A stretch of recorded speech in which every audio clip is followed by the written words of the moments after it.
Alors, pour utiliser l'application Autodesk Sketchbook, vous repérez sur l'écran le crayon sur un fond orange. Vous voyez, c'est ici. Je clique une fois. L'application se lance.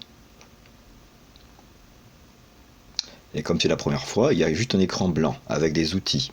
Les outils sont sur la gauche, mais pas que. Vous allez commencer par prendre les outils qui sont sur la gauche. Par exemple, prenons le crayon. En haut, je clique dessus et avec mon doigt, je trace. Il apparaîtra un trait de crayon qui est d'une couleur et d'une épaisseur que je n'ai pas choisie. Alors pour modifier la couleur ainsi que la taille de ce crayon, vous allez sur l'icône qui est en bas et à droite et vous voyez de nouveau le crayon. Je mets mon doigt sur le cercle qui entoure le crayon, je maintiens mon doigt et je fais glisser vers la gauche, ce qui permet de réduire la taille. Là, la taille, elle est de 10,1. Regardez la différence. Là, j'ai réduit la taille.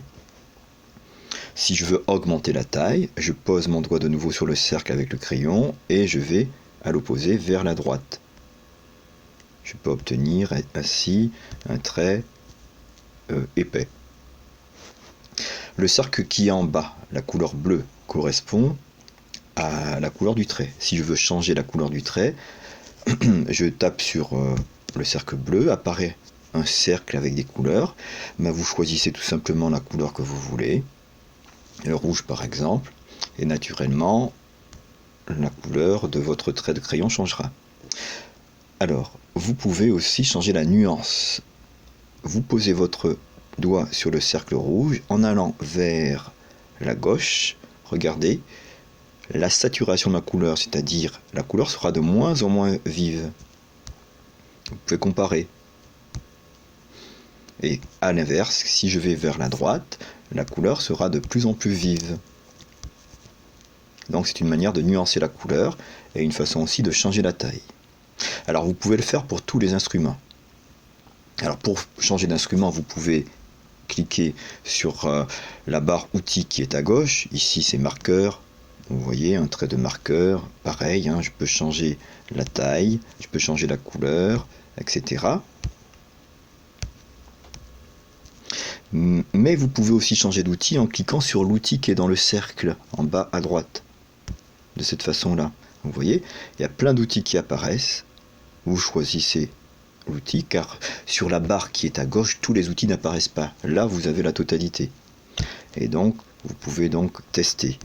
Donc là, je vous demanderai d'abord de tester ce que donnent les couleurs, ce que donnent les outils, parfois ce qu'on peut obtenir au niveau des mélanges, parce qu'on peut aussi parfois mélanger les couleurs entre elles.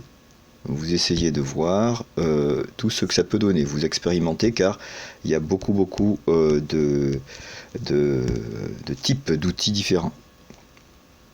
Donc vous explorez.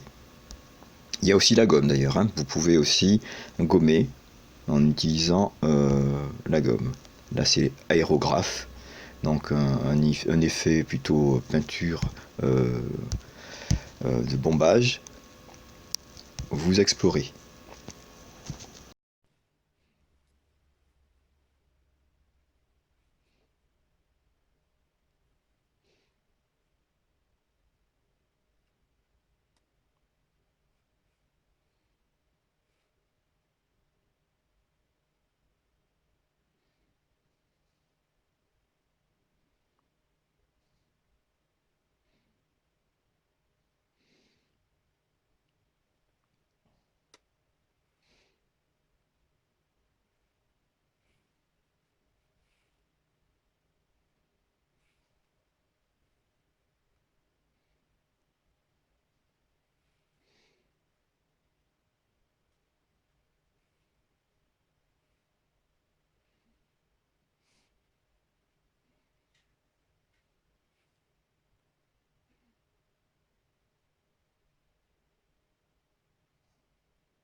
Donc après avoir bien exploré tous les outils, vous allez commencer le travail. Donc vous allez modifier la Joconde Mona Lisa.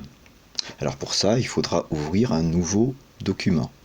Alors vous pourriez prendre la gomme et tout gommer, mais il y a une façon plus facile de faire et d'avoir une page blanche, c'est d'aller en haut et à gauche, ici, et de cliquer sur Nouvelle esquisse. Vous choisissez la première option et vous ignorez l'esquisse active, c'est-à-dire les essais que vous avez faits, c'est pas la peine de les conserver. Vous ignorez. Ignorez. Bon, alors maintenant pour placer l'image de la Joconde, dans la barre des outils qui est tout à fait en haut, il y a des petites montagnes dans un rectangle. Vous cliquez dessus,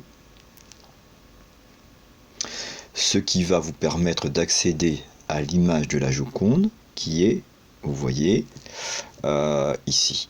Et vous cliquez. Elle apparaîtra donc dans l'application. Mais ce n'est pas fini. Vous pouvez choisir de recadrer. Si par exemple vous ne voulez pas tout le tableau, vous pouvez donc zoomer sur l'image. Vous pouvez l'incliner, pourquoi pas, choisir un cadrage incliné.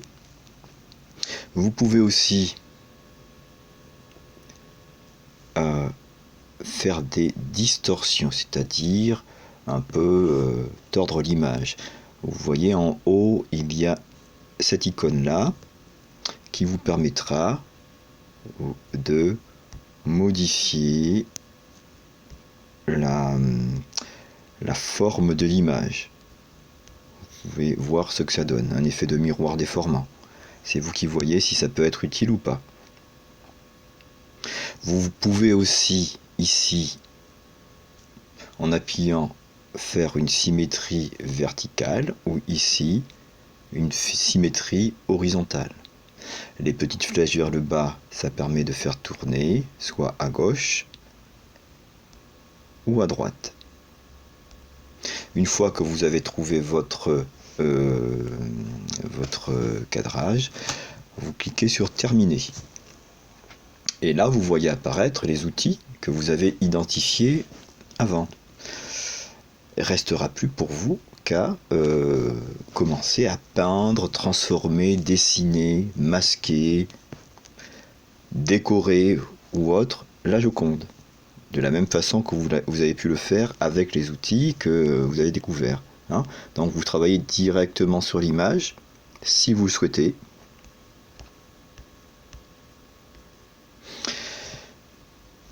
Si vous le souhaitez, parce que si vous ne souhaitez pas travailler directement sur l'image, alors là, vous voyez la petite flèche qui est en haut ici, c'est retour en arrière, j'efface ce que j'ai fait.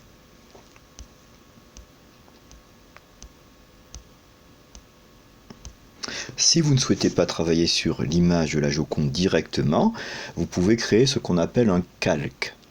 Il faut aller sur la partie droite de l'écran, sous la pastille bleue qui montre la couleur, il y a un petit plus. Vous cliquez sur le plus et vous verrez qu'il y a un encart bleu qui apparaît. Ce qui vous permettra en fait de travailler non pas directement sur l'image,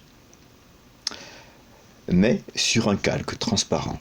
Ça vous donnera l'illusion que vous travaillez sans l'image sans abîmer cette image-là. Voilà le coup de pinceau que je passe ici. Vous voyez, ici que je passe. Il est sur le calque. Il y a un petit œil en haut du calque. Si je clique sur cet œil-là, vous voyez avant, après. Je rends visible la transformation ou pas. Alors, c'est utile, pourquoi? Parce que si je prends l'outil qui est la gomme, il y a des gommes en bas, et que je gomme, je ne gommerai que la partie que j'ai faite au pinceau. Si je suis sur l'image de la Joconde, voilà, maintenant je me suis placé sur l'image de la Joconde, et que je prends la gomme, là je gomme réellement la Joconde. Donc ça, il faut bien le retenir. Alors, retour en arrière, c'est bien utile pour effectivement